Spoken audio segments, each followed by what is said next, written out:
સરકારી બેંકના કર્મચારીઓની હડતાળ, જેમાં પોતાની માગણીઓને લઈ અને કર્મચારીઓ હડતાળ પર ઉતર્યા છે।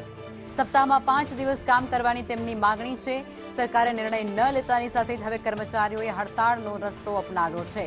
હડતાળને કારણે state bank of India, Punjab national bank, bank of Baroda, Canara bank, union bank of India, Indian bank, bank of India સાથે જ સેન્ટ્રલ બેંક ઓફ ઇન્ડિયા સહિતની બ્રાન્ચો બંધ રહેશે। વધુમાં Indian overseas bank, UCO bank, bank of Maharashtra અને પંજાબ એન્ડ સિંધ બેંકના કામકાજ પર પણ એની માઠી અસર પડી શકે છે।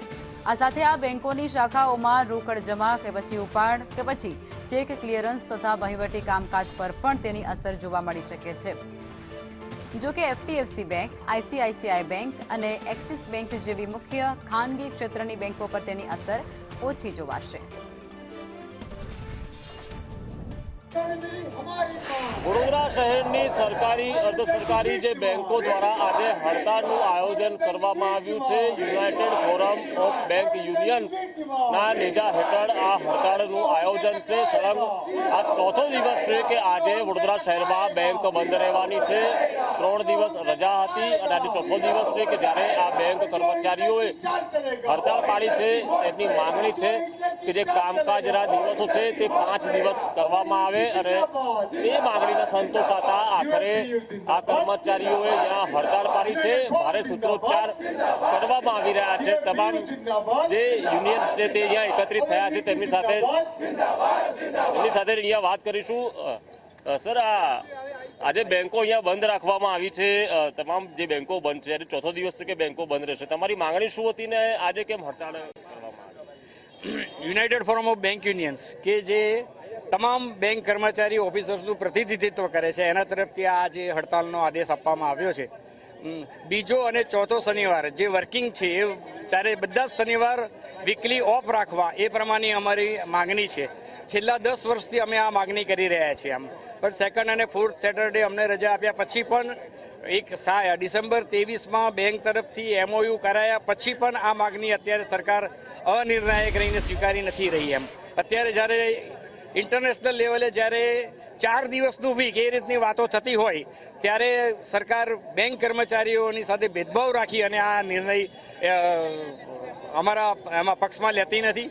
અને અત્યારે જ્યારે આરબીઆઈ, બીજી બધું જીઆઈસી, સ્ટોક એક્સચેન્જ એ બધું જ્યારે શનિવારે અને રવિવારે સેન્ટ્રલ ગવર્મેન્ટની કર્મચારીઓની ઓફિસો, સ્ટેટ ગવર્મેન્ટની ઓફિસો એ બધી બંધ હોય શનિવારે બધા, ત્યારે પણ બેંક કર્મચારીઓને આ માગણી નહીં સ્વીકારીને સરકાર બેંક કર્મચારીઓને અન્યાય કરી રહી છે। આ સરકારનું સ્પષ્ટ દેખાઈ આવે છે કે એમનું એન્ટી બેંક એમ્પ્લોયી વલણ જે છે એ આમાં સ્પષ્ટ દેખાઈ આવે છે।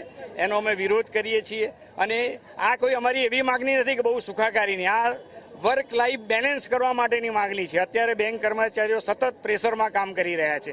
There is no recruitment in bank અને સ્ટાફની અછતને લીધે ટોક્સિક એન્વાયરમેન્ટ છે બેંકમાં કામ કરવું એટલે બહુ શું કહેવાય કે આખો દિવસ કાઢવો ખૂબ દુઃખદ અનુભવ ભરેલો રહે છે। એટલે સપ્તાહમાં 5 દિવસની માંગણી છે કામની, અમારી સેકન્ડ અને 5 દિવસનો સપ્તાહ જાહેર કરો એવી અમારી માગણી છે। સાહેબ, કેટલી તકલીફ પડે છે? કારણ કે આરબીઆઈમાં તો આ રૂલ્સ છે જ કે 5 દિવસનો, હવે સરકારી બેંકોમાં પણ આ રૂલ્સ સરકારી બેંકોમાં પણ આ જ લાગુ હોવું જોઈએ, કેમ કે આપણે જેવી રીતે કીધું કે આપણે બધે ત્યાં આપણે 5 ડેઝ બેન્કિંગ છે, આપણે ત્યાં જ ખાલી 5 ડેઝ બેન્કિંગ નથી, આપણે ત્યાં 6 ડેઝ બેન્કિંગ ચાલે છે। અત્યારે આરબીઆઈ છે, એલઆઈસી છે, બધે ત્યાં 5 ડેઝ બેન્કિંગ, ઇવન ઇરડા છે, સેબી છે, જે પણ જ્યાં છે સેન્ટ્રલ ગવર્મેન્ટના એમ્પ્લોય છે ત્યાં 5 ડેઝ બેન્કિંગ છે। આપણે શાના માટે 5 ડેઝ બેન્કિંગ નથી? આપણે પણ 5 ડેઝ બેન્કિંગ હોવું જોઈએ ને એની સામે અમે એ પણ કહીએ છીએ કે 40 મિનિટનો તમે સમય વધારો, અમે એ પણ આપવા તૈયાર છે કે અમે 40 મિનિટ વધારે બેન્કિંગ કરીશું। તો પણ આજે કેટલા કર્મચારીઓ હડતાળમાં હશે? આજે વડોદરામાં લગભગ 3 થી 4 હજાર કર્મચારીઓ હડતાળમાં હશે। નિરાકરણ નહીં આવે તો નિરાકરણ ન આવે તમારી માંગણીઓ મારે તો આગળ આપણે ફરી આગળ સ્ટ્રાઇક જાહેર કરીશું, એનાથી વધારે અમે અચોક્કસ મુદતની હડતાળ આવી શકે છે। અચોક્કસ, હા, બિલકુલ બિલકુલ। યુનિયનના અગ્રણીઓ એવું કહી રહ્યા છે કે જો વિદેશમાં અને ભારતમાં આરબીઆઈ અને એલઆઈસીમાં જો વર્કિંગ ડેઝ 5 દિવસના હોય તો પછી સરકારી બેંકોમાં કેમ આ નિયમ લાગુ નથી કરવામાં આવતો? અને હજુ પણ જો આ માંગણી ન સંતોષાય તો અચોક્કસ મુદ્દતની હડતાળનું પણ શસ્ત્ર આ યુનિયન ઉગામશે તેવું હાલ જણાવી રહ્યા છે। કેમેરા પર્સન નિકેશ વોડન સાથે કુણાલ શર્મા, સંદેશ ન્યૂઝ, વડોદરા।